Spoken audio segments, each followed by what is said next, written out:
అందరికీ నమస్కారం. అమ్మ మాట అమ్మాయి బాట ఛానల్కి స్వాగతం. కథ చెప్పుకుందామా? దాచిన సొత్తు. బేతాళ కథలు. పట్టువదలని విక్రమార్కుడు చెట్టు వద్దకు తిరిగి వెళ్ళి చెట్టుపై నుంచి శవాన్ని దించి భుజాన వేసుకొని ఎప్పటిలాగే మౌనంగా శ్మశానం కేసి నడవసాగాడు. అప్పుడు శవంలోని బేతాళుడు, రాజా, నువ్వు పడుతున్న ఇంత శ్రమకు కారణం నీ జాతక ప్రభావమా లేక విధి వైపరీత్యమా అన్న అనుమానం కలుగుతున్నది. కొందరు బలవంతుల చేతపడి చేసేది లేక బానిసత్వం అనుభవిస్తారు. మరికొందరు అలాంటి దురదృష్ట పరిస్థితులు ఏవీ లేకుండానే పుట్టు బానిసల్లా ప్రవర్తిస్తారు. ఈ రెండవ తరహాకు చెందిన హనుమయ్య అనే ఒక విచిత్ర వ్యక్తి కథ చెబుతాను. శ్రమ తెలియకుండా విను అంటూ ఇలా చెప్పసాగాడు. కాంచీపురంలోని ధనగుప్తుడు తోటి వర్తకులందరినీ మించిన మహా ఐశ్వర్యవంతుడు. తాత ముత్తాతలు తండ్రి కోకొల్లలుగా సంపాదించి అప్పగించిన సంపదలే కాకుండా ధనగుప్తుడు పరరాజ్యాలకు కూడా తన వ్యాపారాన్ని విస్తరించి లక్షలకు లక్షలు గడిస్తూ ఉండేవాడు. ఇన్ని సంపదలు ఉన్నా ధనగుప్తుడికి పిసరంతైనా మనశ్శాంతి లేదు. అతడికి వయసు మీరి వృద్ధాప్యం వచ్చి పడుతున్నది. కానీ సంతానం మాత్రం కలగలేదు. మందులేని మనోవ్యాధిగా మారిన ఈ చింత అతడి భార్య కనక మహాలక్ష్మిని కూడా వేధించసాగింది. ఈ పరిస్థితుల్లో వ్యాపారపు పనుల్లో క్షణం తీరిక లేకుండా ఉన్న భర్తకు తోచని ఒక ఉపాయం కనక మహాలక్ష్మికి తోచింది. ఒకనాటి రాత్రి ఆమె భర్తకు వడ్డన చేస్తూ ఆ ఉపాయమేదో చెప్పింది. ధనగుప్తుడు నిశ్చేష్టుడై, నువ్వు ఉత్త వెర్రిదానివి, కోరి సవతిని తెచ్చిపెట్టమంటున్నావు. నువ్వు చెప్పినట్లు నీ పినతల్లి కుమార్తె శ్రీమతి అన్ని విధాలా యోగ్యురాలే. కానీ ఆ పిల్ల వయసు నీ వయసులో సగానికి కూడా తక్కువ. ఇటువంటి పెళ్ళి ఏ విధంగా చూసినా శ్రేయస్కరం కాదు అన్నాడు. వాళ్లకు తమ పిల్లల్ని దత్తు ఇవ్వడానికి ఎందరో బంధువులు ఎగబడుతున్నారు. కానీ దత్తత భార్యాభర్తలిద్దరికీ ఇష్టం లేదు. దత్తుడు దత్తుడే కానీ సొంత బిడ్డ కాదు కదా.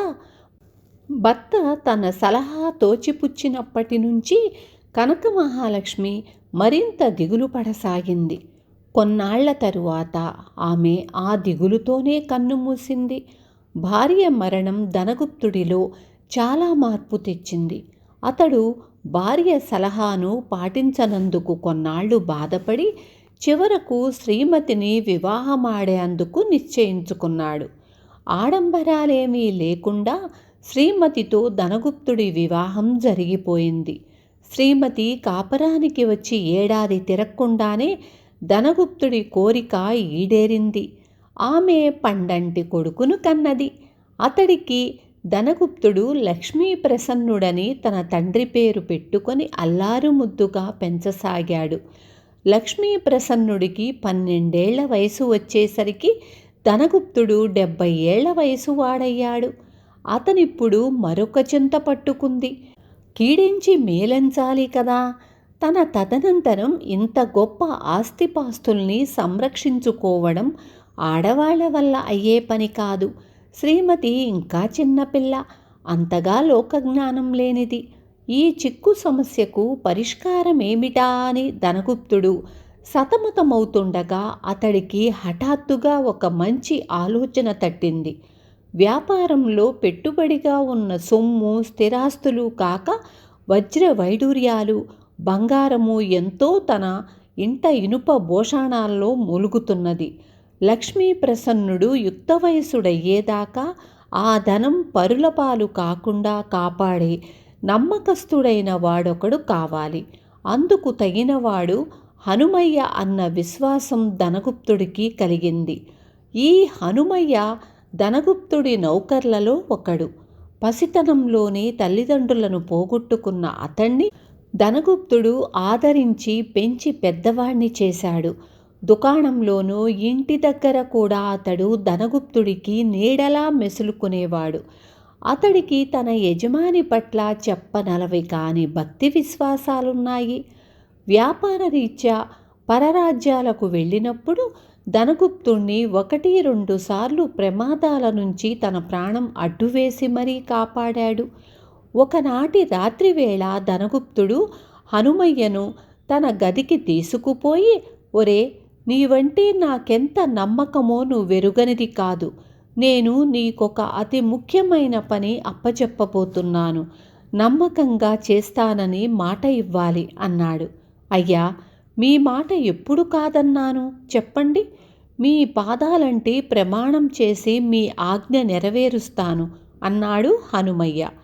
ప్రమాణం నా పాదాలంటి కాదు, గోడను వేలాడుతున్న రాములవారి పటం నెత్తిన పెట్టుకొని ప్రమాణం చెయ్యి, నాకు తృప్తిగా ఉంటుంది అన్నాడు ధనగుప్తుడు.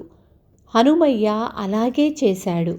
అప్పుడు ధనగుప్తుడు, ఒరే హనుమయ్య, నేనింకా బతికినన్నాళ్ళు బ్రతకను కదా.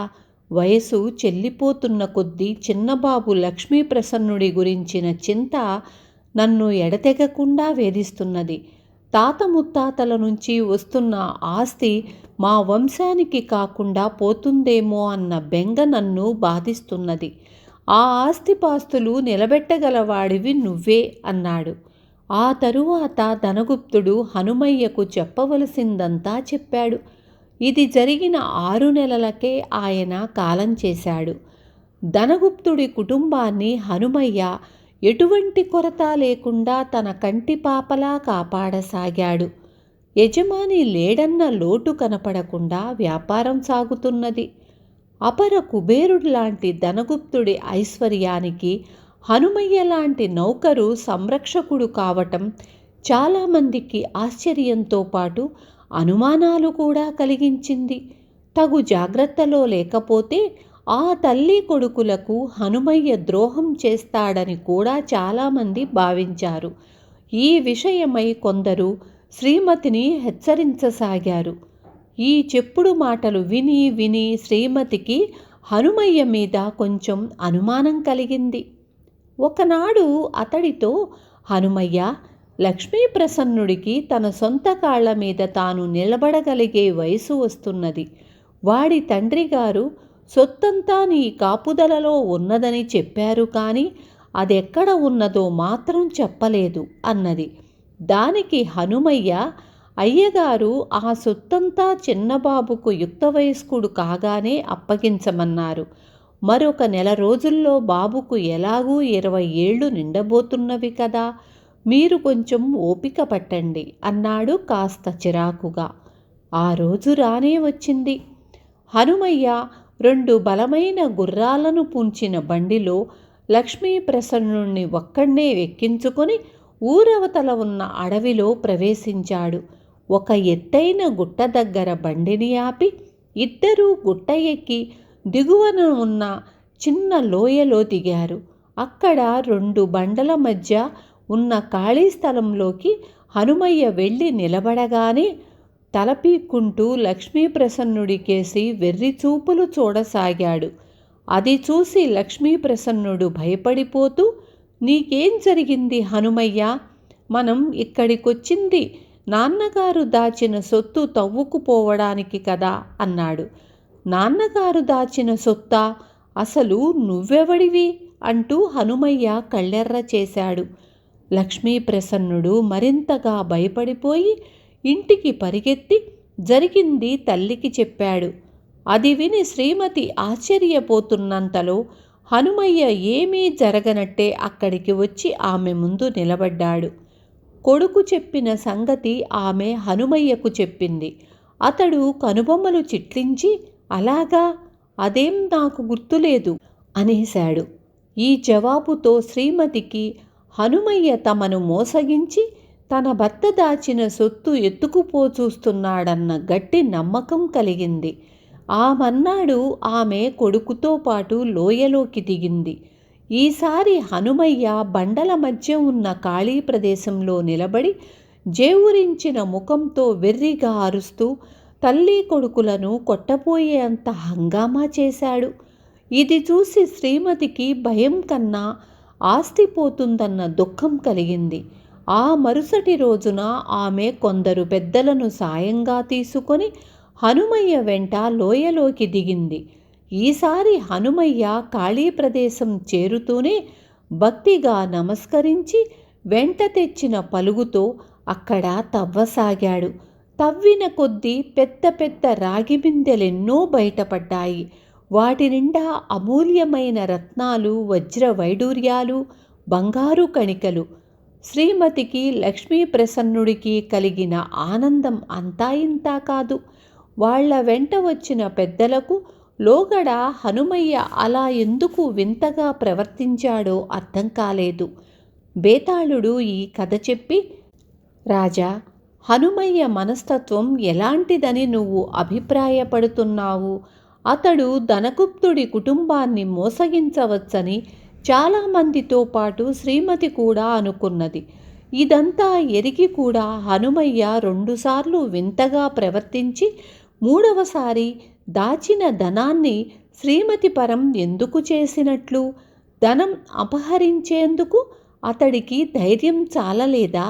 లేక ఆత్మగౌరవం కోల్పోయి పెంచి పెద్ద చేసిన కుటుంబం పట్ల అతడికి బానిస ప్రవర్తన అలవడిందా?